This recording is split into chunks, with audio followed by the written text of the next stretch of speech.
हरे कृष्णा। स्वागत है आप सभी का आज के वीडियो में। और आज के वीडियो में हम लोग ये जानेंगे कि आखिर रथ यात्रा का मतलब क्या है, विश्व में सबसे पहली रथ यात्रा कब हुई थी, कहाँ हुई थी, किसने की थी, रथ यात्रा में सहयोग करने से, पार्टिसिपेट करने से हमें क्या लाभ प्राप्त होगा, इन सारी चीजों के बारे में हम लोग आज की वीडियो में डिस्कस करेंगे, डिटेल में जानेंगे।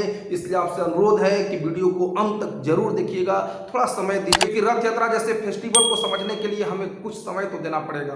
तो हर साल आषाढ़ मास के शुक्ल पक्ष के द्वितीया के दिन भगवान जगन्नाथ जी के रथ यात्रा का फेस्टिवल सेलिब्रेट किया जाता है। ये अद्भुत फेस्टिवल है जिसमें भगवान जगन्नाथ, बलदेव और सुभद्रा महारानी को रथ पर बैठा करके भक्तगण कीर्तन करते हुए, नृत्य करते हुए, जय जयकार लगाते हुए भगवान के रथ को खींचते हैं। लेकिन अगर बात करें कि विश्व में सबसे पहली रथ यात्रा कब हुई थी, किसने की थी, कहां हुई थी, तो इसके लिए हमें फ्लैशबैक में जाना पड़ेगा, पीछे जाना पड़ेगा, 5000 साल पहले जाना पड़ेगा, वृंदावन में। तो आइए चलते हैं 5000 साल पहले वृंदावन में, जब भगवान श्री कृष्ण वृंदावन की धरती पे मौजूद थे और भगवान श्री कृष्ण ने अभी अभी केशी घाट पे केशी असुर का वध किया है। और केशी असुर का वध करने के बाद भगवान से मिलने के लिए महान भक्त नारद मुनि आते हैं और नारद मुनि आकर के भगवान से कहते हैं कि हे प्रभु, कब तक इसी तरह से वृंदावन में ही लीला करते रहेगा, मथुरा के भक्तों को कंस परेशान कर रहा है, मथुरा के भक्त त्राहिमाम कर रहे हैं, आपको और भी इस धरती पे अनेक कार्य करने हैं। क्योंकि जब भी भगवान आते हैं तो कुछ विशेष प्रयोजन के लिए आते हैं और भगवान श्री कृष्ण तो परम पुरुषोत्तम भगवान है।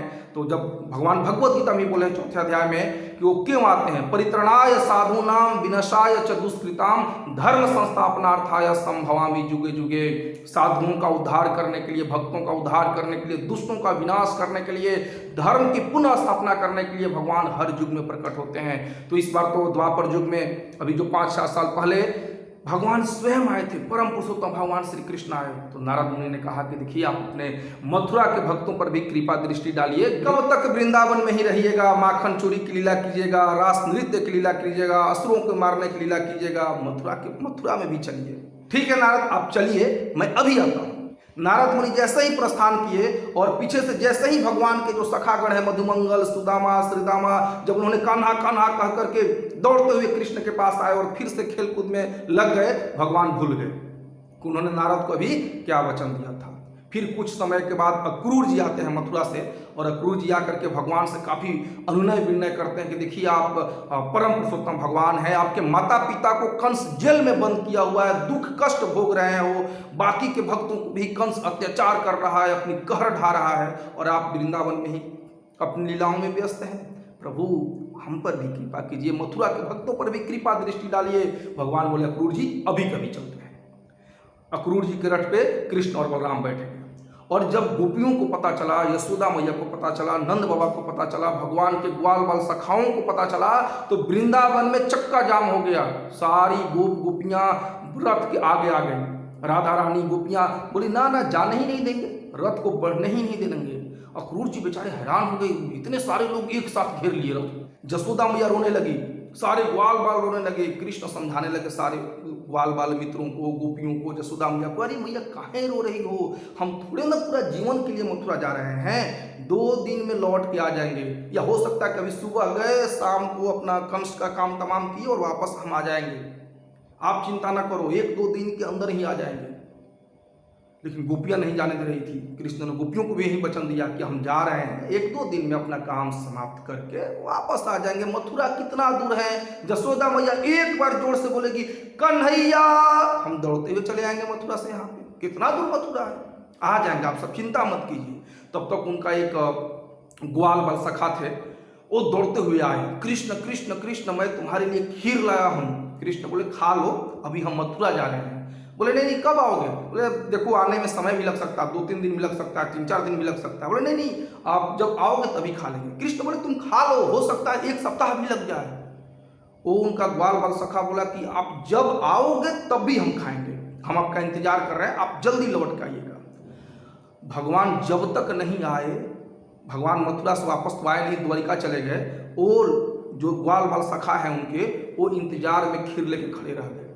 कोई उनसे पूछता था, अरे किसका इंतजार कर रहे हो? नहीं, कन्हैया, कन्हैया आएगा, लौटेगा, लौटेगा लौटेगा करते करते उनका नाम लोटा बाबा हो गया। आज उनका मंदिर है, जब हम सब गोवर्धन की परिक्रमा करते हैं तो गोवर्धन के पीछे का स्थान है पुछारी का लोटा, वहाँ पे एक छोटा सा मंदिर है लोटा बाबा का। तो ये लोटा बाबा वहीं है भगवान कृष्ण के ग्वाल बाल सखा। सोचिए कितना प्रेम था ब्रजवासियों का, गोपियों का, ग्वाल बाल सखाओं का, जसोदा मैया का, नंद बाबा का कृष्ण के प्रति प्रगाढ़ प्रेम था।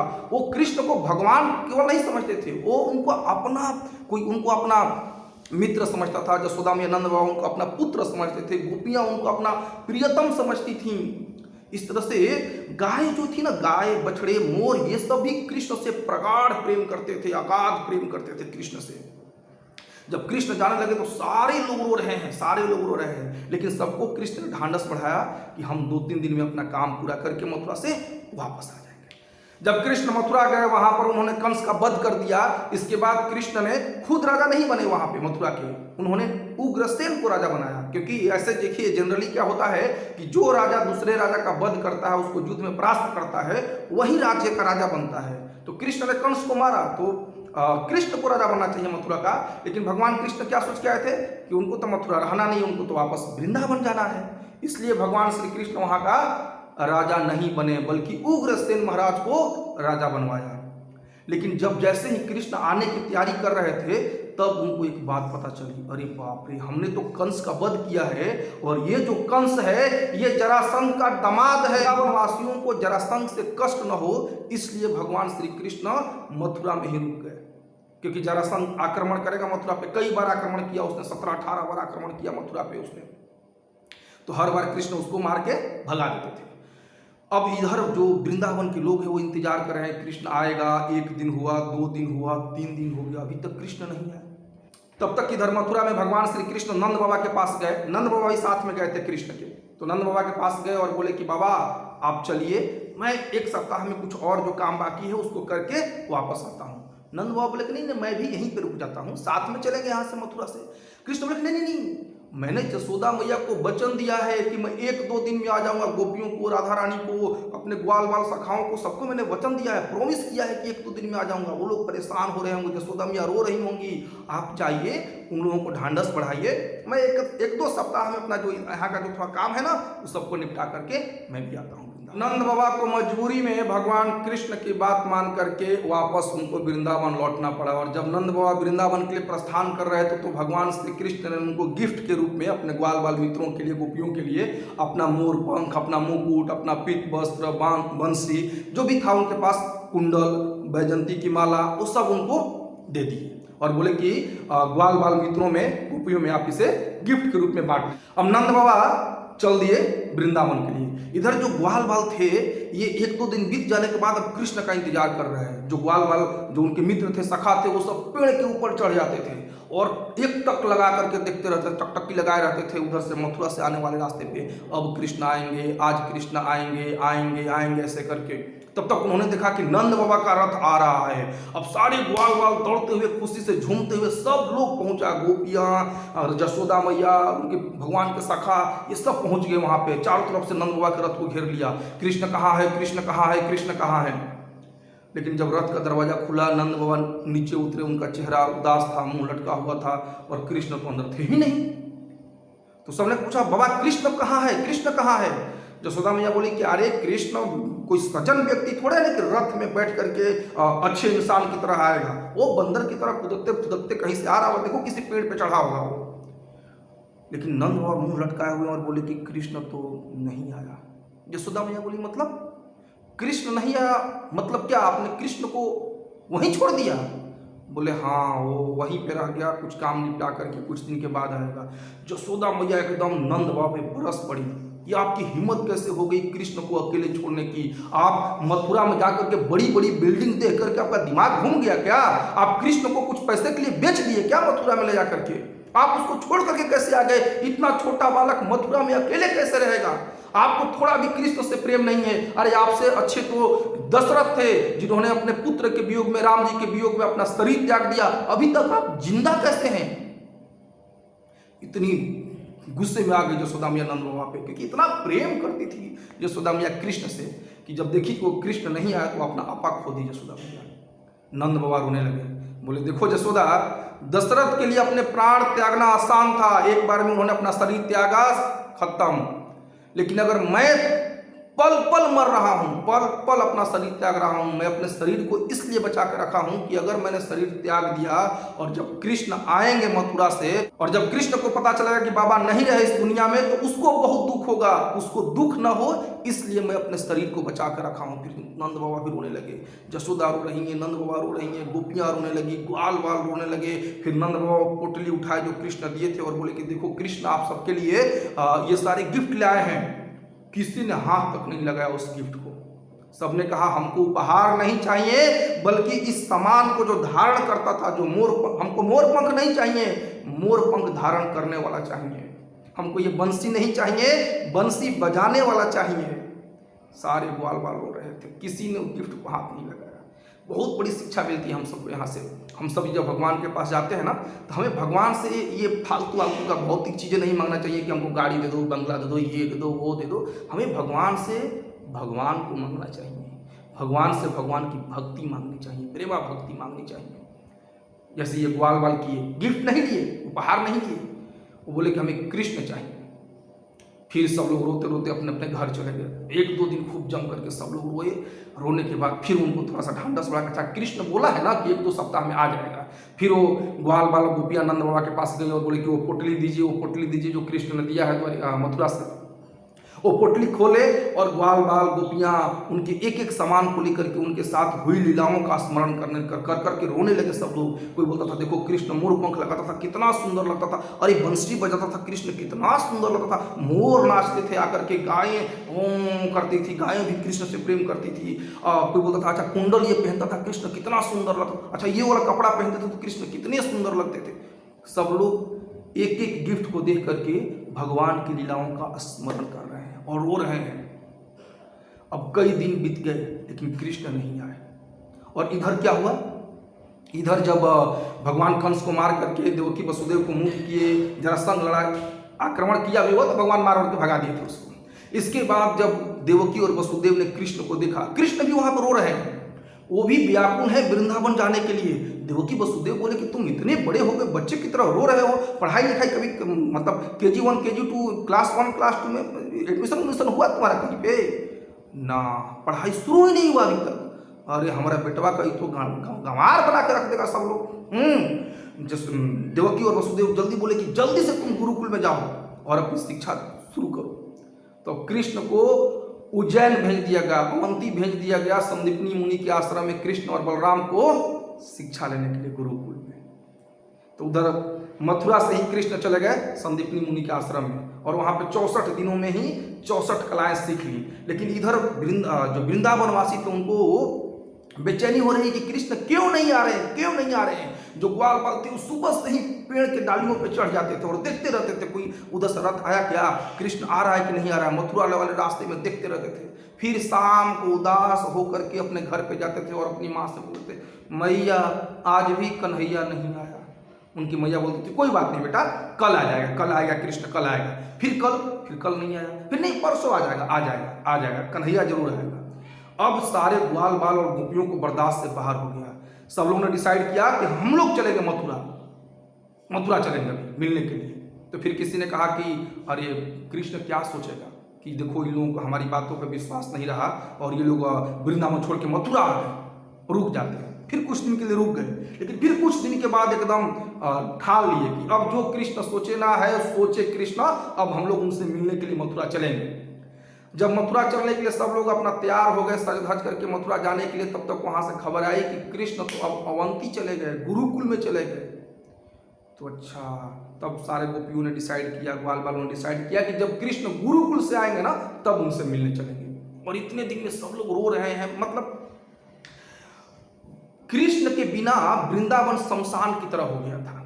न किसी को खाना सुहा रहा है, न सोना सुहा रहा है, न कोई काम धाम कोई कर रहा है। दिन भर कृष्ण के इंतजार में लोग रो रहे हैं, उनकी लीलाओं का स्मरण कर रहे हैं, कैसे कन्हैया मेरे साथ खेलता था। जब कृष्ण वृंदावन में चलते थे तो उनके पैरों के निशान जमीन पे आ गए थे। अब एक एक गोपी लोग अपना एक एक पैर के निशान को देख करके उनका स्मरण करके रो रही है। ग्वाल बाल उनको उनका स्मरण करके रो रहे हैं। गोपियां जब जमुना जी को देख रही है तो उनको कृष्ण का स्मरण हो रहा है, जब वृक्षों को देख रही है तो कृष्ण का स्मरण हो रहा है। यही नहीं, अरे गायें भी नहीं खा रही थी, वो लोग भी रो रही हैं, आंसू बहा रही है। कोई गाय से चारा मुंह में ली है, वो चबाना भूल गई है उसको कृष्ण की याद में। मोर नाचना बंद कर दिए हैं, मतलब ऐसा लग रहा था कि वृंदावन उजड़ गया है, शमशान की तरह हो गया है कृष्ण के वियोग में। ऐसा है। इससे भी हमें एक बहुत बड़ी शिक्षा मिलती है। हमें समझना चाहिए कि देखिए, जब हमारे जीवन से भगवान दूर हो जाते हैं या हम भगवान से कृष्ण की भक्ति से दूर हो जाते हैं ना, हमारा जीवन शमशान की तरह बन जाता है। हालांकि एक बात का हमेशा ध्यान रखना चाहिए इस लीला को श्रवण करते समय, कि कभी ये मत सोचिएगा कि कृष्ण गोपियों को दुख दे रहे थे, कृष्ण ब्रजवासियों को दुख दे रहे थे। कृष्ण कभी वृंदावन छोड़ के गए ही नहीं थे। वो एक विप्रलंब भाव होता है, जब आप किसी से प्रेम कर रहे हो और वो आपके पास नहीं है तो प्रेम और प्रगाढ़ हो जाता है। तो उसी विप्रलंब भाव को भगवान कृष्ण अपने ब्रजवासियों के हृदय में जगाना चाहते थे। ब्रजवासी कभी कृष्ण को नहीं भूले, कृष्ण कभी वृंदावन छोड़ के नहीं गए। वो अपना विस्तार भेजे मथुरा में या फिर द्वारिका में, क्योंकि भगवान अपना अनंत रूपों में अपना विस्तार कर सकते हैं। इसलिए कभी ये नहीं सोचना चाहिए कि अरे अरे तो बताओ कृष्ण तो बड़ा निर्मोही है भाई, ये गोपियां ग्वाल बाल सब कुछ अपना न्यौछावर कर दिए कृष्ण के चरणों में, अपने प्रेम को पूरी तरह से न्यौछावर कर दिया कृष्ण के ऊपर, लेकिन ये कृष्ण तो इनको धोखा देके भाग गए मथुरा, और बचाइए सब तड़प रहे हैं। यही होगा, कृष्ण की भक्ति करने से ऐसा ही होता है। ये सब बिल्कुल बेकार की बातें हैं। भगवान कृष्ण अपने ब्रजवासियों को कभी तकलीफ नहीं देते। ये एक लीला है भगवान की, जिसको विप्रलंब भाव कहते हैं, और इस भाव में ब्रजवासी कृष्ण का स्मरण कर रहे हैं। इससे एक और शिक्षा मिलती है कि जब भगवान हमारे समक्ष न हो, हमारे सामने नहीं, जैसे अभी भी कई लोग बोलते हैं ना, अरे भगवान है तो दिखाओ, कहाँ कृष्ण तुम्हारे हैं, कहाँ विष्णु है, कहाँ राम है, दिखाओ। ये सब काल्पनिक लोग हुआ करते थे भाई, कहाँ तुम कल्पना में फंसे हुए हो। ऐसा नहीं है। इससे शिक्षा मिलती है कि जब भगवान हमारे नेत्रों के समक्ष न हो प्रत्यक्ष रूप से, तो हम उनकी लीलाओं का स्मरण करके, उनके जो पास टाइम है उसका स्मरण करके हम अपने आप को कृष्ण प्रेम में निमग्न रख सकते हैं। तो अब भगवान श्री कृष्ण अपने गुरु के आश्रम से अपनी शिक्षा पूरी करके वापस मथुरा आ गए, और इधर वृंदावनवासी ब्रजवासी लोग रो रहे हैं, इंतजार कर रहे हैं। इतने रोए ब्रजवासी, इतने आंसू बहाए भगवान के वियोग में, भगवान के विरह में, कि जमुना समुद्र बन गई ब्रजवासियों के आंसुओं से। अब एक बार भगवान श्री कृष्ण जब अवंती से आए मथुरा, और अपने छत के ऊपर चढ़ करके वृंदावन के रास्ते को निहार रहे थे। भगवान जाना चाह रहे थे वृंदावन। जब भी उनके मन में इच्छा होती थी कि आज वृंदावन चलते हैं, और फिर उनको याद आता था कि जरासंध उनका पीछा करते करते फिर वृंदावन आएगा, वृंदावन में अत्याचार मचाएगा, खून खराबा करेगा, ब्रजवासियों को कष्ट होगा। ये सोच करके भगवान फिर वृंदावन जाने का अपना प्लान टाल देते थे। लेकिन उस दिन जब छत पे चढ़े तो उन्होंने देखा, अरे ये जमुना तो पहले नदी थी, अभी समुद्र कैसे बन गई है। तो फिर उनको एहसास हुआ कि ये जमुना जी का जो जल है, इसमें ब्रजवासियों की आंसू मिली है, और जमुना नदी जो पहले नदी हुआ करती थी अब समुद्र बन गई है ब्रजवासियों की आंसू में। सैलाब आ गया है वहां पे। और ये देख करके, ये समझ करके कि ब्रजवासी मेरे बिना रो रहे हैं, तड़प रहे हैं विरह में, भगवान कृष्ण भी रोने लगे। छोटे बच्चे की तरह तड़प तड़प के भगवान रो रहे हैं वहां पे, हटक हटक के भगवान रो रहे हैं छत पे चढ़ करके। तब तक पीछे से उनको एक हाथ छूता है, और भगवान को पलट के देखते हैं तो उद्धव जी भगवान के चचेरे भाई थे। तो उद्धव को देख करके भगवान डायरेक्टली बोलते हैं, गच्छ उद्धव गच्छ, जाओ जाओ उद्धव। कहाँ जाओ? वृंदावन जाओ। क्या करने के लिए? मेरा संदेश लेकर के जाओ, ब्रजवासियों को मेरा संदेश दो कि मैं आऊंगा, मैं जरूर आऊंगा। यहाँ पे कुछ कामों में मैं उलझा हूं, वो काम निपटा करके मैं जरूर वृंदावन आऊंगा, तुम जाओ ये संदेश लेकर के। अब उद्धव बोले, ठीक है प्रभु, हम चले जाएंगे, कोई बात नहीं, लेकिन देखिए आप रोइए मत, आप परम भगवान हैं, आप ये बच्चे की तरह क्यों रो रहे हैं? क्या हम मथुरा वासियों की सेवा में कोई कमी रह गई है? कुछ कमी रह गई तो प्रभु बताइए, क्या हमारी सेवा में क्या कमी रह गई है? मथुरा में किस चीज की कमी है आपको कि आप रो रहे हैं? कृष्ण बोले कि देखो उद्धव, मथुरा के भक्तों का प्रेम अद्भुत है, कोई कमी नहीं है मथुरा के भक्तों की सेवा में, प्रेम में, लेकिन क्या है ना, हम वृंदावन को नहीं भूल पा रहे हैं। तुम नहीं जानते हो कि ब्रजवासी ही कितना मुझसे प्रेम करते हैं, और मैं ब्रजवासियों से कितना प्रेम करता हूं। ये बहुत बड़ी बात है समझने के लिए। कभी भी ब्रजवासियों को या वृंदावन के भक्तों को हमें तुच्छ नहीं समझना चाहिए। जैसे कई लोग गोपियों के साथ भगवान की लीलाओं को ये संसारिक प्रेम की लीला समझ लेते हैं, डिस्को वाली लीला समझ लेते हैं, रासलीला को। ऐसा बिल्कुल नहीं समझना चाहिए। भगवान का ब्रजवासियों से जो प्रेम है, जो गोपियों से प्रेम है, वो आध्यात्मिक स्तर के भी सबसे उच्चतम स्तर पे है, जिसको समझने के लिए हमारा हृदय काम क्रोध लोभ मोह से मुक्त होना चाहिए। जब हम भगवान के नाम का जप करेंगे, जब भगवत गीता भागवत पढ़ेंगे, और जब हमारे हृदय के मैल धुल जाएंगे, तब हम भगवान की ब्रजवासियों के साथ लीलाओं को समझ सकते हैं। तो भगवान कृष्ण वहां पर रो रहे हैं। उद्धव जी भी अचंभित रह गए कि इतना प्रेम है ब्रजवासियों का। उद्धव जी भी एकदम वृंदावन जाने के लिए उत्साहित हो गए, देखने के लिए कि कितना प्रेम है ब्रजवासियों का भाई भगवान से, कि प्रभु उनके लिए रो रहे हैं। अरे वो लोग रो रहे हैं समझ में आ रहा है, भक्त लोग रो रहे हैं तो समझ में आ रहा है, इधर भगवान भी भक्तों के लिए रो रहे हैं ना। ब्रजवासी वृंदावनवासी भगवान श्री कृष्ण से प्रेम करते हैं, उससे कहीं ज्यादा भगवान श्री कृष्ण ब्रजवासियों से प्रेम करते हैं, अपने सखाओं से, गोपियों से, जसोदा मैया, नंद बाबा से प्रेम करते हैं। तो भगवान श्री कृष्ण ने उद्धव को संदेश लेकर भेजा। अब जब उद्धव जी वृंदावन पहुंचे तो वृंदावन एकदम सुनसान पड़ा हुआ है, कहीं भी कोई हलचल नहीं। वहीं दिन में ही सखा लोग वृक्ष पे चढ़ जाते थे और वहीं से टकटकी लगाए हुए देख रहे हैं, गोपियां रो रही हैं, जसोदा मैया रोते रोते, और उनकी आंखों की रोशनी लगभग जाने वाली है, कानों से उनको सुनाई देना बंद हो गया है, आंखों से दिखाई देना लगभग बंद हो गया है। दिन रात वो रोते रहती हैं कृष्ण के वियोग में। तो जब उद्धव जी का रथ आने लगा ना तो ग्वाल वालों को लगा कि ये कृष्ण का रथ आ रहा है मथुरा से। अब सबने हाला किया, अरे चलो रे कन्हैया आ रहे, कन्हैया आ रहे। सब लोग वृक्ष से कूद कूद करके भागे एकदम रथ की तरफ। अब मधुमंगल नहीं उतरे तो किसी ने पूछा कि मधुमंगल, अरे मोटे ब्राह्मण कूदो भैया, जल्दी निकलो, कृष्ण आ रहे हैं। नहीं, मैं नहीं जाऊंगा, मैं रूठा हूं कृष्ण से, वो इतने दिनों के बाद आ रहा है, एक बार भी मिलने नहीं आया, मैं उससे बात नहीं करूंगा, जाओ। तो बोला ठीक है, तुमको रूठना है, रूठो। सब लोग भागे। फिर देखे पीछे पीछे मधुमंगल भी कूद के आ रहा है। बोले अब क्यों आ रहे हो? बोले नहीं, बाद में रूठ लूंगा, अभी कृष्ण को एक बार आलिंगन कर लूँ, गले लगा लूंगा, इसके बाद फिर बाद में उसे रूठूंगा, अभी कृष्ण का दर्शन कर लेता हूँ। तब तक सारे लोग पहुंच गए, गोपियां भी पहुंच गई, सब लोग वहां पहुंच गए और रथ का दरवाजा खुलता है, रथ से उद्धव जी निकलते हैं। सब लोग अचंभित, क्योंकि उद्धव जी दिखने में कृष्ण जैसे ही लगते थे। तो पहले तो सबको लगा कि कृष्ण आ गए, लेकिन फिर बाद में लगा कि अरे ये तो कृष्ण नहीं है। उद्धव जी बोले कि मैं उद्धव, भगवान कृष्ण का दूत। तो बोले अच्छा, कृष्णा तो इतना बड़ा आदमी हो गया, बताइए, इतने दिनों के बाद हमको लगा कि कृष्ण आ रहा है, लेकिन वो दूत भेज रहा है। वो बहुत बड़ा जुराज हो गया है ना, मथुरा प्रदेश का जुराज हो गया है, बहुत बड़ा आदमी हो गया है कृष्णा। अब हम सब गांव के लड़के हैं, गांव की गोपियां हैं, अब हम सबका क्या वैल्यू है कृष्ण के सामने? कृष्ण तो बहुत बड़ा आदमी बन गया है। तो सब लोग बड़ा उदास हो गए। उद्धव जी बोले कि मुझे ना नंद बाबा और जसोदा मैया से मिलना है। बोले क्या आपको नंद बाबा और जसोदा मैया से मिलना है? ये जो पानी का रास्ता आ रहा है ना, पानी बहते हुए आ रहा है, ये पानी नहीं है, ये कोई नदी और नाला नहीं है, ये जसोदा मैया और नंद बाबा से के आंगन से बहने वाली आंसुओं की धारा है। आप इसी धारा के उल्टी डायरेक्शन में चलते जाइए, आप नंद बाबा जसोदा मैया के घर पे पहुंच जाइएगा। उद्धव जी आश्चर्यचकित रह गए, आंसुओं की धारा बह रही थी नंद बाबा जसोदा मैया के घर से।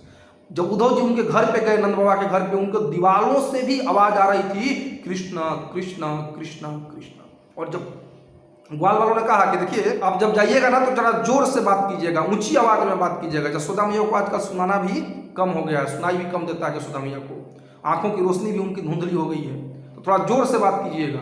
उद्धव गए, बोले जसोदा मैया, मैं उद्धव मथुरा से कृष्ण का संदेश लेकर आया हूं। जसोदा मैया बोले अभी अभी कृष्ण को सुलाया है, कृष्ण सो रहा है, जगाओ मत उसको, जग जाएगा वो, और जग जाएगा तो फिर परेशान करके रख देगा। बोलेगा माखन लाओ, तो कभी बोलता है मेरी शादी करा दो, कभी बोलता है चंदा को पकड़ के लेकर के आओ, बहुत परेशान करता है, इसलिए शाम कृष्ण जग जाएगा। नंद बाबा बोले कि अरे जसोदा, होश में आओ, कृष्ण तो मथुरा चला गया है, कृष्ण तो यहाँ है ही नहीं। जसोदा ये बोली हाँ, कृष्ण तो मथुरा चला गया है। हाँ तो बोलिए, आप मथुरा से आए हैं, क्या संदेश लेकर के आए हैं? नहीं, मैं मथुरा से कृष्ण का दूत हूं। अब जैसे ही ये उद्धव जी बोले कि मैं दूत हूं, जसोदा मैया और हटक हटक के चित्कार करके रोने लगी कि वाह हरे कृष्ण वाह, जब तुम रोते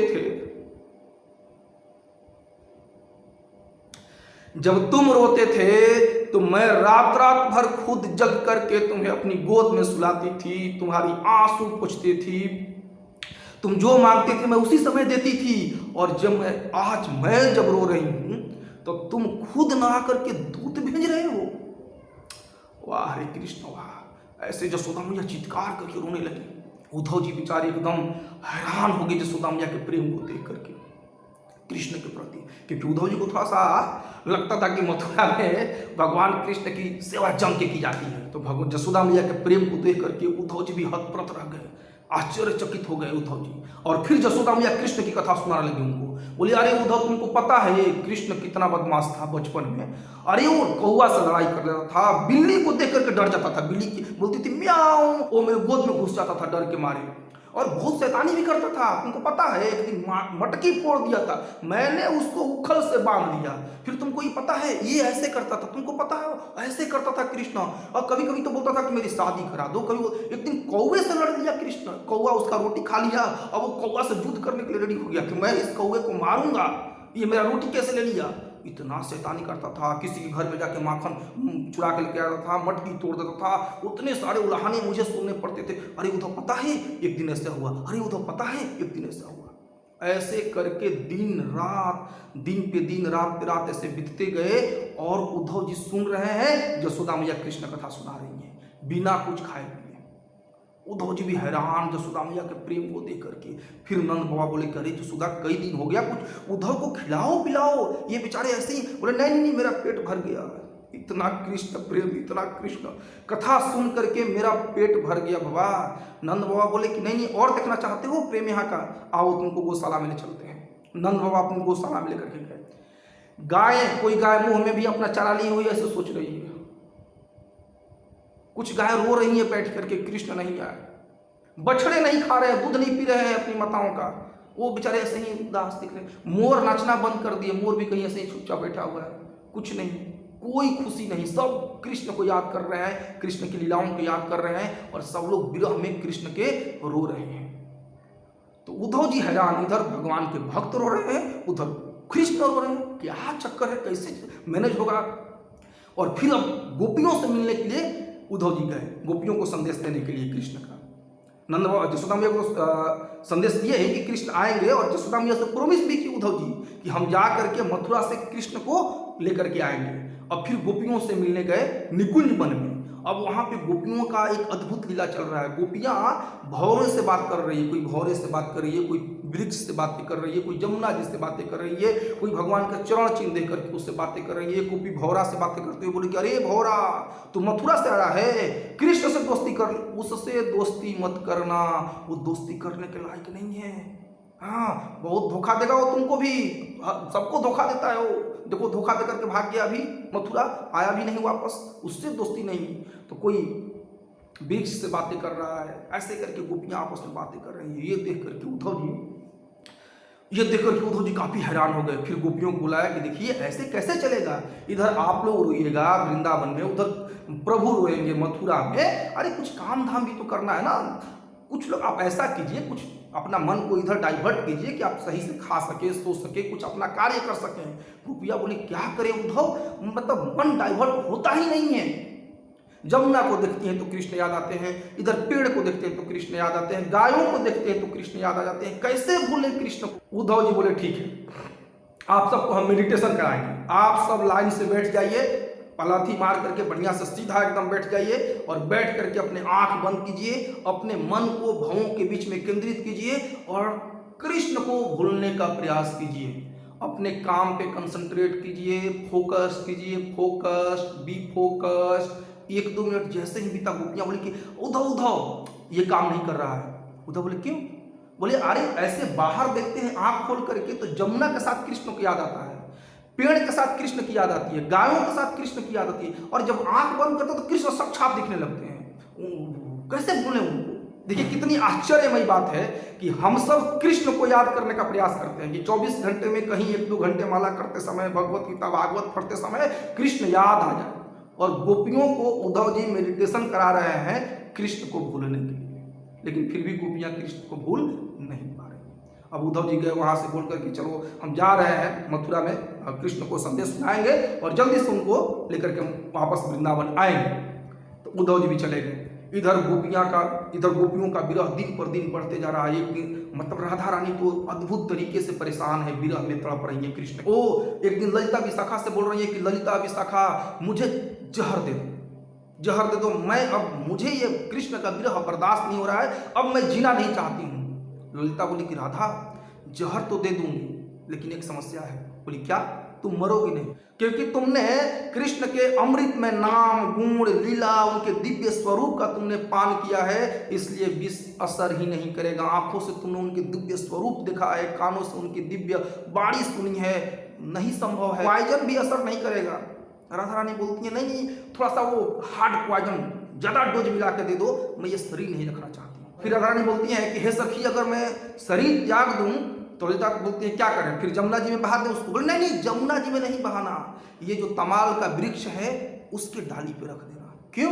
क्योंकि जो तमाल का वृक्ष है वो श्याम वर्ण का है, कृष्ण के रंग का जैसा है, इसलिए कम से कम जिंदे में कृष्ण का दर्शन नहीं कर सके तो मरते मरते कृष्ण का आलिंगन करते हुए मरूंगा। मेरा मृत शरीर कम से कम कृष्ण का आलिंगन करे, इससे हमारी आत्मा को संतुष्टि मिलेगी, शांति मिलेगी। ये सब सुन करके वृंदा देवी को एकदम क्रोध आ गया।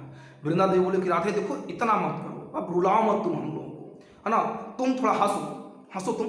अभी की अभी हम आज की आज मथुरा जा रही हूँ और शाम को कन्हैया का कान पकड़ते पकड़ते यहाँ वृंदावन में लेके आऊंगी उसको, अभी के अभी आ रही हूँ, तुम बस खाली मुस्कुराओ, हंसो।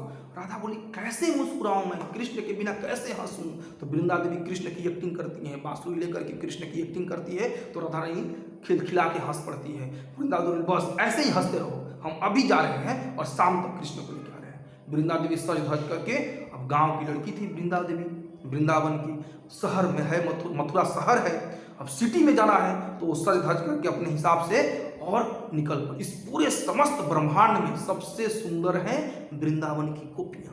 और जब ये वृंदा देवी सज धज करके मथुरा पहुंची और जो मथुरा की स्त्रियां उनको देखी वृंदा देवी को, तो आश्चर्य में पड़ गई, इतनी सुंदर लड़की कहाँ है। बोली कहाँ से आई हो?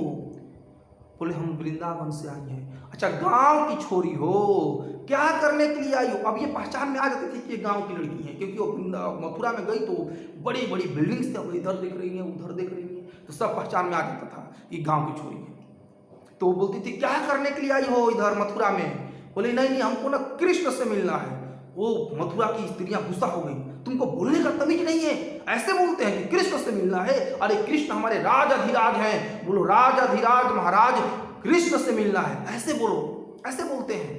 तुम गांव के लोगों को बोलने का ढंग पता नहीं है क्या?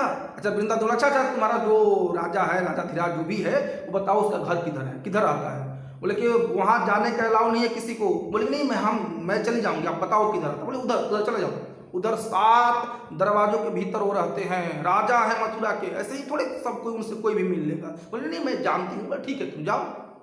अब जब वहां पहुंची, जिस महल में कृष्ण रहते थे, द्वारपाल उन लोग थे, कौन कहाँ जा रही हैं? बोले नहीं मुझे वो कृष्ण से मिलना है। द्वारपालों ने भी डांट दिया, बोले ऐसे बात करते हैं, कृष्ण से मिलना है, वो राजाधिराज महाराज हैं, आप उनको ऐसे बोलिएगा, कहाँ से आई हो? बोले नहीं मैं वृंदावन से आई हूँ, मैं वृंदावन से ही कृष्ण को जानती हूँ। बोले फिर कृष्ण क्या है, अपॉइंटमेंट लेटर है, आधार कार्ड क्या है तुम्हारा, कुछ है? बोले कि अपॉइंटमेंट लेटर तो नहीं है, लेकिन आप जाके उनको बोलिए कि वृंदावन से कोई गोपी आई है।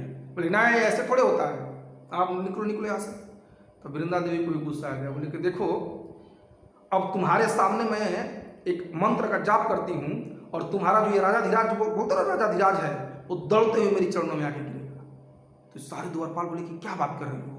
अब वृंदा देवी ने गेट पे खड़ा होकर के चिल्लाना शुरू किया, राधे राधे राधे राधे। और जैसे ही भगवान कृष्ण सुने कोई कि मेरी प्रियतमा राधा रानी का कोई नाम पुकार रहा है मथुरा में, दौड़ते हुए बाहर आ गए गेट के पास, नंगे पांव दौड़ रहे हैं।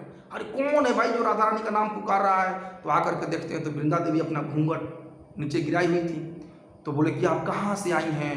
तो वृंदा देवी बोली कि मैं वृंदावन से आई हूँ, एक संदेश लाई हूँ। कृष्ण बोले आइए आइए अंदर आइए अंदर आइए। कृष्ण अपने रूम में ले गए अंदर उनको, अपने भवन में, और उनको बैठने के लिए आसन दिए और बोले कि बताइए आप कौन है, क्या नाम है आपका? तो वृंदा देवी बोलती है नाम तो मैं भूल गई। कृष्ण बोले ऐसा होता है क्या, कोई नाम अपना भूलता है? बोले हाँ भूल गई नाम। अरे मेरा दोष नहीं है इसमें, इस जगह का ही दोष है। जो भी आता है यहाँ पे वो सब कुछ भूल जाता है, उसको याद नहीं रहता कि उसका किसके साथ पहले संबंध था, किसी को कुछ वचन दिया था, प्रोमिस किया था, वो सब अपने वादे कसमें वो सब भूल जाता है यहाँ पे कोई आने के बाद। तो मैं तो अपना नाम ही भूली हूँ ना। कृष्ण समझ गया कि टॉन्ट मार रही है मेरे ऊपर। बोले कहता ठीक है तो उसके बारे में बाद में बात करेंगे, अब बताइए आपकी प्रॉब्लम क्या है, समस्या क्या है, उस समस्या का समाधान किया जाएगा। बोले समस्या महाराज बहुत बड़ी समस्या है। और इतनी बड़ी समस्या कि मत पूछिए। हम लोग एक छोटे से पक्षी को पाले थे और उस पक्षी से बड़े प्रेम करते थे, हम सब बड़े प्यार से रखते थे उसको, बड़े प्यार से खिलाते पिलाते थे उसको। लेकिन एक दिन वो पक्षी उड़ गया और मथुरा में आकर के कुब्जा के चंगुल में फंस गया है। अब हम उसी पक्षी को छुड़ाने आई हूँ महाराज, प्लीज हमें वो पक्षी दे दीजिए। अब कृष्ण समझ गया कि ये कौन पक्षी कौन कुब्जा की बात हो रही है। तो कृष्ण बोले कि देखिए मैडम, ये जो पक्षी, हवा, पानी, ये सब किसी के निजी संपत्ति नहीं होते, ये सब प्रकृति की है, इस पे सबका अधिकार है। अब पानी, अब जो गंगा जमुना जी में पानी बह रहा है वो वृंदावनवासी भी पिएंगे, मथुरावासी भी पिएंगे। जो हवा वृंदावन से चल के आ रही है उसमें सांस वृंदावनवासी भी लेंगे, मथुरावासी भी लेंगे। और थोड़ा ना हम कह सकते हैं कि हवा वृंदावन का है, ये पानी वृंदावन का है, ये पक्षी वृंदावन की है। अब जब इतना फिलोसफी दे रहे थे तो वृंदा देवी को आया गुस्सा, उन्होंने अपना घूंघट उठाया और बोले कि ज़्यादा फिलोसफी दे गए, नाटक बना के रखे हो।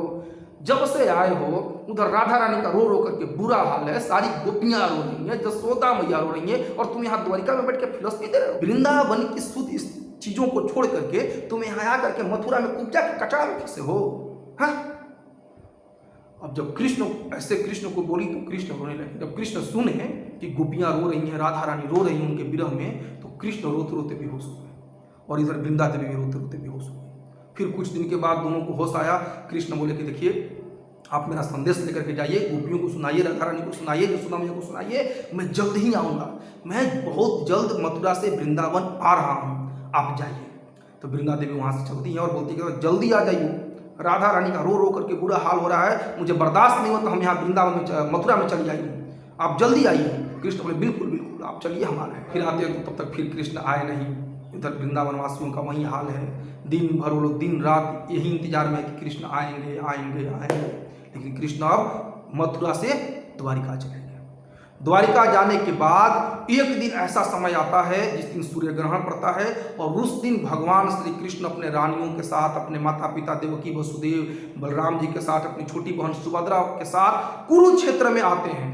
और जब ये समाचार मिलता है ब्रजवासियों को कि भगवान कृष्ण अपने पूरे परिवार के सहित द्वारिका से कुरुक्षेत्र आ रहे हैं, तो सारे ब्रजवासी उनमें लगा कि एक नई जान आ गई हो, है ना, उनमें एक नया जीवन का संचार हो गया और सब लोग भगवान कृष्ण से मिलने के लिए कुरुक्षेत्र चल दिए। और जब ब्रजवासियों ने, यशोदा मैया, नंद बाबा ने कृष्ण को देखा, गोपियों ने कृष्ण को देखा, ग्वाल बालों ने उनके कृष्ण को देखा, तो कई वर्षों के बाद कृष्ण के दर्शन हुए। कई वर्षों के बाद देखिए कृष्ण वृंदावन में थे, वृंदावन से मथुरा आए, मथुरा में बहुत सारी लीलाएं किए, फिर द्वारिका गए, द्वारिका में बहुत सारी लीलाएं, उनकी शादियां भी हो गई है। उसके बाद कृष्ण आ रहे हैं, तो कई वर्ष बीत गए थे, आंखें तरस गई थी कृष्ण का दर्शन करने के लिए। लेकिन आखिर ध्यान देने योग्य बात यह है कि ब्रजवासी प्रतिदिन प्रत्येक क्षण भगवान कृष्ण का दर्शन कर रहे थे। बस प्रत्यक्ष रूप से कृष्ण नहीं थे, लेकिन कृष्ण ब्रज को छोड़ करके कभी नहीं जाते हैं और यहाँ पे उनको प्रत्यक्ष श्री कृष्ण का दर्शन हुआ। तो जब सारे लोग ने भर भर आंखों से, मतलब पूरा जी भर के दर्शन किया भगवान का, गोपियों ने भी देखा कृष्ण को दूर से, बोले देखो देखो ये कृष्ण को कैसा बना दिए सब, राजसी भेषी सब, कहा कौन सा ये सब कपड़ा पहना कर रखी है सब कृष्ण को, द्वारिकावासियों को सेवा हुआ नहीं करने आता है क्या प्रभु का, देखो ये सब ये मुकुट पहना दिए फालतू का, पगड़ी कितना बढ़िया लगता था बताओ, उसके ऊपर मोर पंख, ये मुकुट इतना बड़ा पहना दिए है कृष्ण को, और ये राजसी इतना सारा सूट बूट पहना कर रखी है, कितना बढ़िया लगता था कृष्ण, खाली वो कमर में पेटी बनता था गमछा का, और इसके बाद अपना लाठी लेकर के गमछी बांध करके अपना वो ग्वाल वाल की भेष में कितना बढ़िया कृष्ण लगते थे सुंदर। अभी कैसा कृष्ण को बना दिए ये लोग, ऐसे गोपियां बातें कर रही हैं, कृष्ण को देख करके निहार रही हैं, उनको उनका स्वरूप का पान कर रही हैं, अमृतमय स्वरूप का पान कर रही हैं गोपियां। फिर कृष्ण सबसे मिलते हैं, नंद बाबा यशोदा मैया सबसे कृष्ण मिल लेते हैं। फिर अंत में जब चलने की बारी आती है, कृष्ण रथ पर बैठते हैं द्वारिका जाने के लिए, सारी गोपियां रथ को घेर लेती हैं, बोलती इस बार नहीं सुनेंगे आपकी, उस बार तो आप जल्दी से किसी तरह से हमें बुद्धू बना करके आप चले गए थे, अब की बार नहीं जाने देंगे। अरे लाओ, अरे सब अपना अपना चुन्नी, अपना अपना चोटी, सारी गोपियों ने अपने बालों की चोटी खोली, अपनी चुन्नी खोली और सबने रस्सी बना करके रथ में बांधा और बोला कि अब आपको वृंदावन चलना होगा, ऐसे नहीं होगा। कृष्ण बोले कहा नहीं, अब देखिए सुनिए, थोड़ा बात समझिए आप लोग, द्वारिका में बहुत सारा काम धाम करना है, मुलाकात हो गया ना, भेंट मुलाकात हो गया, बातें हो गई, अब जाने दीजिए हमको। बोले नहीं, इसको मुलाकात कहते हैं। अरे चलिए वन में ये सब क्या पहन के रखे हैं, आपको हम बढ़िया सब वो कपड़ा पहनाएंगे, श्रृंगार करेंगे, बातें करेंगे, नृत्य करेंगे, ये मोर गाय सब आपका इंतजार करेंगे, आपको समझ में नहीं आ रहा है। चलिए बैठिए। रथ पे बिठा करके और बांध के खींचने लगे रथ। तब उधर से बलदेव जी आए, बोले कि ए क्या हो रहा है ये सब। राधा रानी बोले इसको भी बिठाओ। गोपियों ने बलराम जी को भी बिठा दिया रथ पे। तब तक सुभद्रा आई छोटी बहन, ए हमारा भैया के साथ आप लोग क्या कर रहे हैं ये सब। और राधा रानी बोले इनको भी बिठाओ, इनको भी बिठाओ, बिठाओ बिठाओ, इनको भी लेके चलते हैं। तो सुभद्रा महारानी बीच में है, कृष्ण उधर, बलराम जी इधर। कृष्ण बलराम और सुभद्रा, वही है जगन्नाथ बलदेव और सुभद्रा। और तब राधा रानी अपनी चोटी से, अपने चुन्नी से, ओढ़नी से सब रस्सी बना करके रथ को खींचने लगी। इसी को कहते हैं रथ यात्रा। और सबसे पहली रथ यात्रा यही रथ है, जब भगवान कृष्ण, बलराम और सुभद्रा महारानी को गोपियां कुरुक्षेत्र से वृंदावन लेकर के जा रही हैं। रथ यात्रा कैसे 3 कथाएं हैं प्रमुख। एक तो ये वाली कथा हो गई कि कुरुक्षेत्र से गोपियों ने भगवान कृष्ण के रथ को खींच करके वृंदावन ले जा रही हैं, एक ये कथा हो गई। और रथ यात्रा में पार्टिसिपेट करने का मतलब यही हुआ कि हम लोग राधा रानी की सहायता कर रहे हैं भगवान कृष्ण को कुरुक्षेत्र से वृंदावन ले जाने के लिए। तो पहली कथा ये हो गई। कथा और आती है, हिज होलीनेस गौर गोविंद महाराज इस कथा को बताते हैं। देखिए हर कल्प में भगवान की लीलाएं होती है। ब्रह्मा जी के एक दिन में भगवान कृष्ण एक बार धरती पे आते हैं और अपनी लीलाएं प्रदर्शित करते हैं। तो लीलाओं में थोड़ी थोड़ी अंतर पाई जाती है। भगवान कृष्ण द्वारिका में रहते थे, तो उस समय अचानक से कभी मान लीजिए भगवान सोए हैं, रुक्मिणी जी सेवा कर रही हैं और अचानक से वो राधा रानी का नाम चिल्लाने लगते हैं, राधा राधा गोपी, मैं वृंदावन जाऊंगा, जसोदा मैया से मिलूंगा, नंद बाबा से मिलूंगा, राधा रानी से मिलूंगा। ऐसे करके वो विरह में, गोपियों के, ब्रजवासियों के विरह में चिल्लाने लगते थे। एक दिन तो ऐसा हुआ कि भगवान गोपी गोपी राधा रानी करते करते करते पलंग से नीचे गिरे और मूर्छित हो गए। सारे लोग वहां पहुंच गए, परिवार के लोग, अरे क्या हुआ, कृष्ण को क्या हुआ। अब सब लोग बोल रहे नहीं, राधा रानी करते करते करते करते ये गिर के मूर्छित हो गए हैं। तब तक वहां नारद मुनि पर होश ही नहीं आ रहा था, भगवान होश में नहीं आ रहे थे। तो नारद मुनि वहां प्रकट हुए, बोले कि कोई बात नहीं, मैं अभी वीणा बजाऊंगा, राधा रानी का गुण गाऊंगा और गोपियों का गुण गाऊंगा, भगवान तुरंत उठ जाएंगे। बलराम जी बोले नहीं, लेकिन गड़बड़ है, अब ये उठेंगे ना तो बोलेंगे अभी कभी हमको वृंदावन जाना है, तो इससे पहले इनकी रथ तैयार कर लेते हैं। तो उधर जी तुरंत दारू को बुलाया और बोले कि जल्दी, दारू भगवान के सारथी का नाम है दारू, तो बोला कि जल्दी आइए और अपना रथ रेडी कीजिए, प्रभु उठेंगे तो सीधे वृंदावन जाने के लिए बोलेंगे, मैं वृंदावन जाऊंगा, ऐसे करके। तो बलराम जी बोले कि एक और समस्या है कि जब कृष्ण वृंदावन जाएंगे और ब्रजवासियों को विरह में रोते हुए देखेंगे ना, तो कृष्ण बहुत दुखी होंगे, बहुत दुख होगा उनको। बलराम जी ने फिर उद्धव जी को कहा कि आप जाइए और ब्रजवासियों को सूचना दीजिए कि कृष्ण आ रहे हैं, सारे ब्रजवासी तैयार हो जाएं। उद्धव जी बोले कि नहीं, मेरे में इतनी हिम्मत नहीं है कि मैं ब्रजवासियों का, जसोदा मैया का, नंद बाबा का फिर से सामना कर पाऊँ। बाप रे, उनके प्रेम को देख करके मैं भूख प्यास भूल गया था, मैं रोते रह गया था प्रेम को देख करके, इतना प्रेम है उनका, और फिर रोते मैं नहीं देख पाऊंगा उनको। और मैंने प्रॉमिस भी किया था उन लोगों को कि मैं मथुरा जाकर के कृष्ण को वृंदावन लेकर के आऊंगा, लेकिन कृष्ण तो वृंदावन जाने के बजाय द्वारिका आ गए। अब कौन सा मुंह लेकर के मैं गोपियों के पास वापस जाऊंगा, जसोदा मैया के पास अपना मुंह दिखाऊंगा। बलराम जी आप चले जाइए। बलराम जी बोले मेरे साथ भी ऐसा ही हुआ है, हम भी 2 महीने के लिए वृंदावन में रुके थे, तो जसोदा मैया को प्रॉमिस किए थे कि जाऊंगा और कन्हैया का कान पकड़ के द्वारिका से लेके वृंदावन आऊंगा, लेकिन नहीं लेके जा पाया, तो हम भी कैसे मुंह दिखाएंगे। तो सुभद्रा महारानी बोले ठीक है, रहने दीजिए आप लोग, हम चले जाते हैं, पहले हम जाकर के ब्रजवासियों को बताएंगे कि कृष्ण आ रहे हैं। तो बलराम जी बोले नहीं, तुम हमारी छोटी बहन हो, तुम्हारे साथ मैं भी चलूंगा, चलो हम दोनों साथ में चलते हैं। तो बलराम जी का रथ आगे आगे, सुभद्रा महारानी का बीच में। ये दोनों जब रथ पे बैठ लिए तब बलराम जी नारद मुनि को बोले कि बजाओ बीड़ा। नारद मुनि फिर क्या किए, नारद मुनि बजाए बीड़ा राधिका रमण नाम है। अब नारद मुनि अपना बीड़ा बजाए, जब ब्रज का गुणगान किए, गोपियों का गुणगान किए, तो भगवान उठ गए और उठ करके सचमुच चिल्लाने लगे, मैं वृंदावन जाऊंगा। राधा रानी के विरह में, जसोदा मैया के विरह में, ग्वाल बालों के विरह में कृष्ण तड़प रहे हैं वृंदावन जाने के लिए। नारद मुनि बोले हाँ बैठिए प्रभु, रथ एकदम रेडी है, रेडी, दारू रथ लाइए। रथ भगवान का रेडी। भगवान को रथ पे बैठा नहीं पा रहे हैं, भगवान इतने भाव विभोर है, विरह में के भाव में इतने उच्च अवस्था में है कि भगवान एकदम हिल रहे हैं, कोई बैठा ही नहीं पा रहा उनको सही से रथ पे। बलराम जी, उद्धव, सब लोग मिल करके भगवान को किसी तरह से रथ पे बैठाते हैं और रथ पे बैठा करके आगे से बलराम जी का रथ चलता है, बीच में सुभद्रा महारानी का और उसके पीछे भगवान कृष्ण का। रथ यात्रा में ऐसे ही होता है, पुरी में भी सबसे पहले बलदेव जी का रथ रहता है, बीच में सुभद्रा महारानी का रथ रहता है और पीछे से जगन्नाथ जी का रथ रहता है। और जगन्नाथ जी को भी उस दिन रथ पे बैठाने में ऐसे ही होता है। पांडा लोग की हालत खराब हो जाती है। पांडु विजय के बाद जब भगवान जगन्नाथ जी को बाहर निकाला जाता है रथ पे बैठाने के लिए, तो हिलते रहते हैं। तो देखने में क्या लगता है कि पंडा लोग भगवान को ऐसे झुलुआ झुला रहे हैं। नहीं, झुलुआ नहीं झुलाते वो लोग। भगवान कृष्ण इतने भाव में रहते हैं, इतने विरह के भाव में जल रहे होते हैं राधा रानी से, गोपियों से मिलने के लिए, कि एकदम छटपटा रहे होते हैं। बस पांडा लोग उनको किसी तरह संभाले हुए रहते हैं कि किसी तरह प्रभु रथ पे बैठिए, हम आपको लेके चल रहे हैं। तो एक रथ यात्रा का मतलब क्या है कि भगवान श्री कृष्ण को द्वारिका से रथ पे बैठा करके वृंदावन लेके जाना। और भगवान वृंदावन जाने के लिए तड़प रहे हैं, एकदम आतुर हैं, व्याकुल हो रहे हैं वृंदावन जाने के लिए, राधा रानी से मिलने के लिए, गोपियों से मिलने के लिए, जसोदा मैया से मिलने के लिए।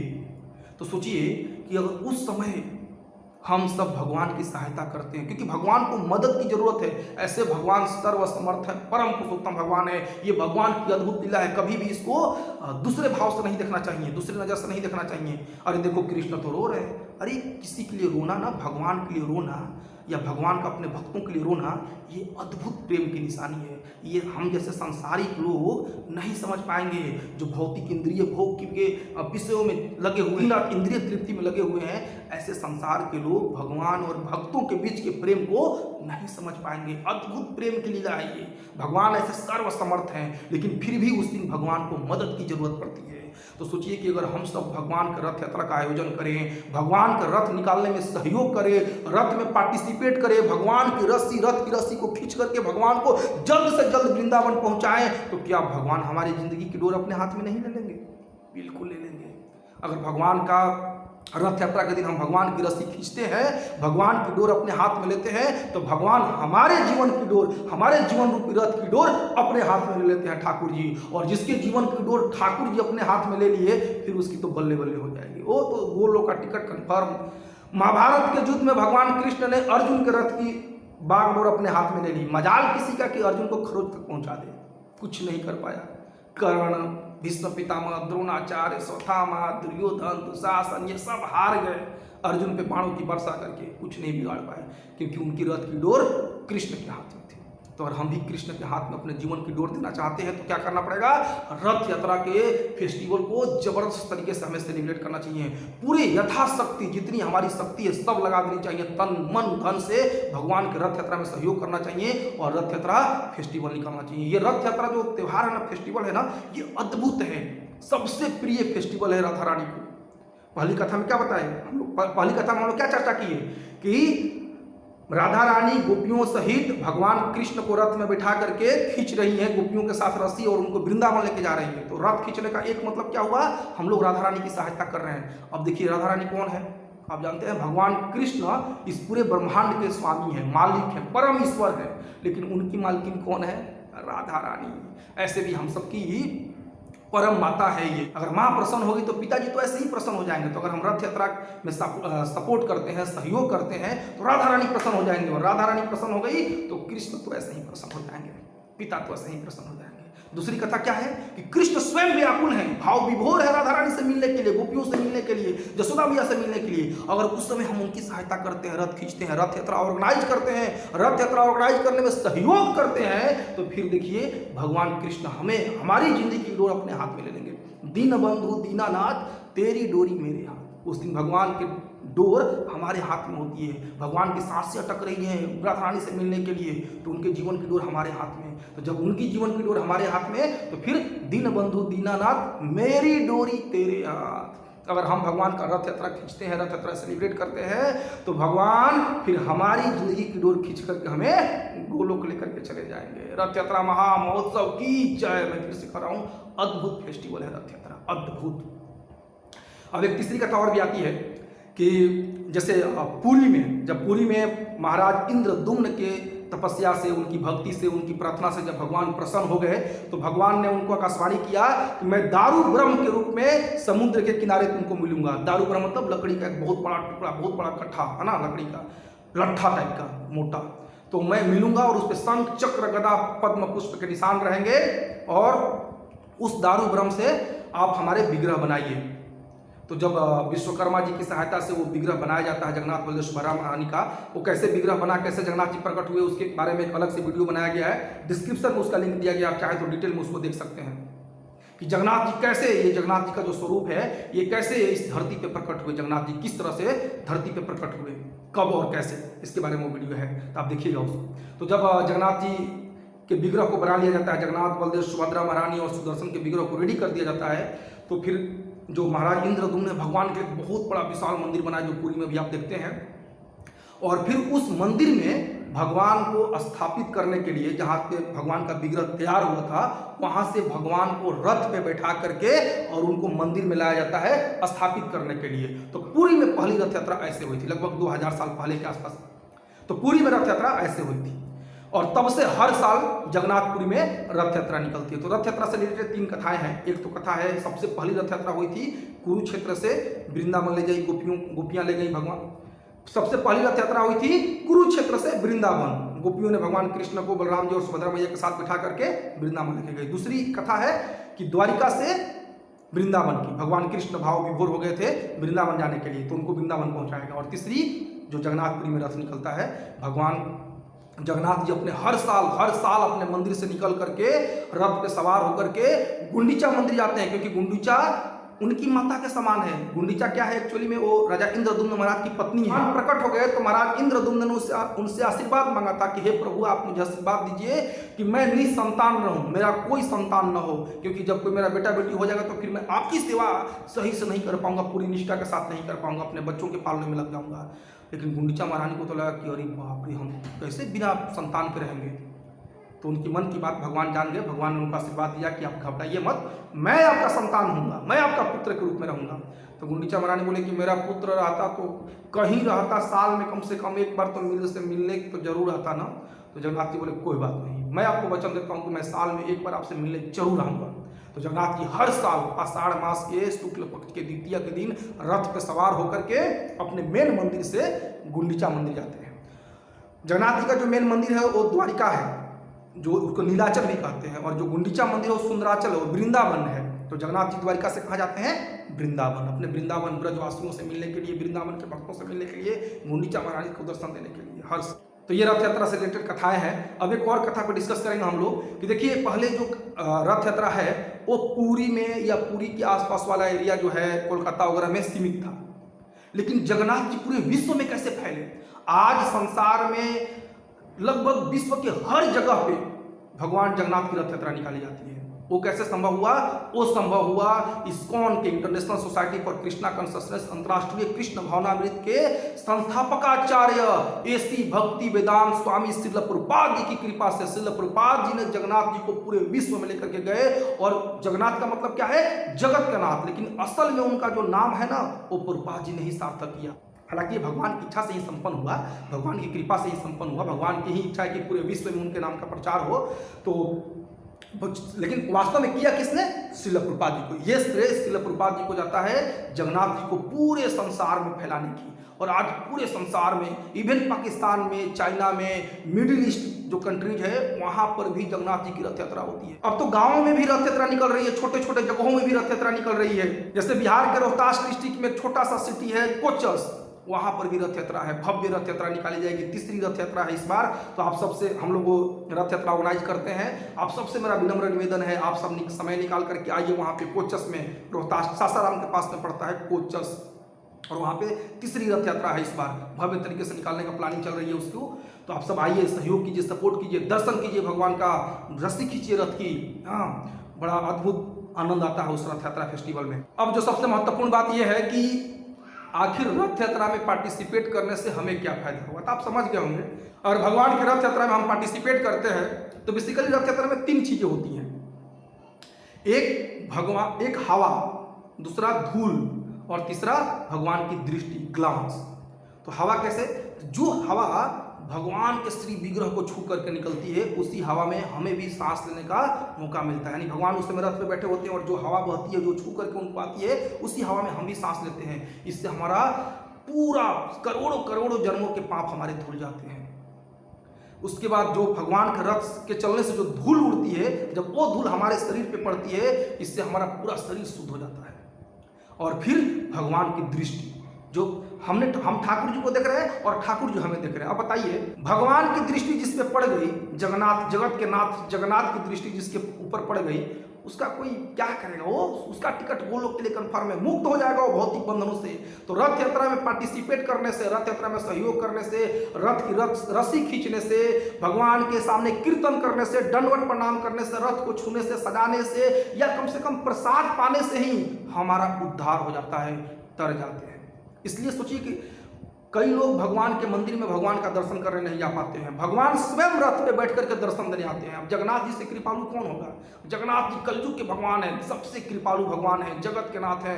वो हमें अपना दर्शन देने के लिए स्वयं निकल करके आते हैं, करो मेरा दर्शन। और भगवान की बड़ी बड़ी आंखें हैं जगन्नाथ जी की, वो देखते रहते हैं कौन मुझे देख रहा है, भगवान सबको देखते रहते हैं। सोचिए खाली रथ यात्रा में जाकर खड़ा हो गए, भगवान की दृष्टि हमारे ऊपर पड़ जाएगी। और सेवा की तो सोने पे सुहागा। तो हमें चलना चाहिए, रथ यात्रा में सेवा करनी चाहिए अद्भुत तरीके से। अपने घर पे भी रथ यात्रा मनानी चाहिए, या तो अगर आपके आसपास में इस्कॉन का मंदिर है तो वहां जाना चाहिए। इस बार 2023 में 20 जून को रथ यात्रा पड़ रहा है, 20 जून को। ये अंग्रेजी महीने से नहीं होता है, ये हिंदी महीने से, जो हमारे सनातन धर्म का महीना है, आषाढ़ मास के शुक्ल पक्ष के द्वितीया के दिन। तो इस बार आषाढ़ मास का शुक्ल पक्ष का द्वितीया 20 जून को पड़ रहा है, उस दिन मंगलवार पड़ रहा है, तो उस दिन रथ यात्रा है। तो या तो आप इस्कॉन के मंदिर में अगर जा सकते हैं तो वहाँ जाइए, नहीं तो अपने घर पे भी सेलिब्रेट करिए। कोचस आइए ना, कोचस में हम लोग सेलिब्रेट कर रहे हैं, वहाँ पर भी आइए। नहीं तो अगर नहीं आ पा रहे हैं किसी कारण, बस कुछ जेन्युइन कारण है, तो अपने घर पर भी रथ बना करके रथ यात्रा सेलिब्रेट कीजिए। जगन्नाथ जी का विग्रह नहीं तो कम से कम फोटो को भी रथ में बैठा करके रथ खींचिए, उनको अपने घर को ही द्वारिका और वृंदावन बना दीजिए, रथ खींचिए, अपने मोहल्ले में ऑर्गेनाइज कीजिए, अपने कॉम्प्लेक्स में ऑर्गेनाइज कीजिए। हम सबको जरूर रथ यात्रा सेलिब्रेट करनी चाहिए। रथ यात्रा से रिलेटेड कुछ और भी चीजें हैं, जैसे कि इस्कॉन में सबसे पहली रथ यात्रा कब मनाई गई, जगन्नाथ जी इंडिया के बाहर विदेश में पहली बार कैसे पहुंचे, है ना। इन सब के बारे में हम लोग आने वाले वीडियोज में बात करेंगे। आने वाले वीडियोज में और भी चीज़ें बताई जाएगी रथ यात्रा से रिलेटेड, जगन्नाथ जी से रिलेटेड। अभी जब तक रथ यात्रा चल रहा है तब तक जगन्नाथ जी के ऊपर वीडियो जाएंगे। इसलिए आपसे रिक्वेस्ट है, अगर आपने चैनल को अभी तक सब्सक्राइब नहीं किया तो चैनल को सब्सक्राइब कर लीजिए, और इस वीडियो को अपने दोस्तों के पास, अपने परिवार वालों के पास शेयर कीजिए, लाइक कीजिए। और आपके जो भी प्रश्न है, ऐसे हमने तो पूरा प्रयास किया रथ यात्रा के बारे में बताने का, फिर भी जो भी आपके मन में प्रश्न है रथ यात्रा से रिलेटेड, जगन्नाथ भगवान से रिलेटेड, आप कमेंट बॉक्स में उससे पूछ सकते हैं। नहीं तो कम से कम कमेंट में जय जगन्नाथ जरूर लिखिए, रथ यात्रा की जय जरूर लिखिए। हरि बोल, हरे कृष्ण। आशा करता हूं आप सबको रथ यात्रा की कथा अच्छी लगी होगी। मिलते हैं फिर से नेक्स्ट वीडियो में, तब तक के लिए जय जगन्नाथ, हरे कृष्णा।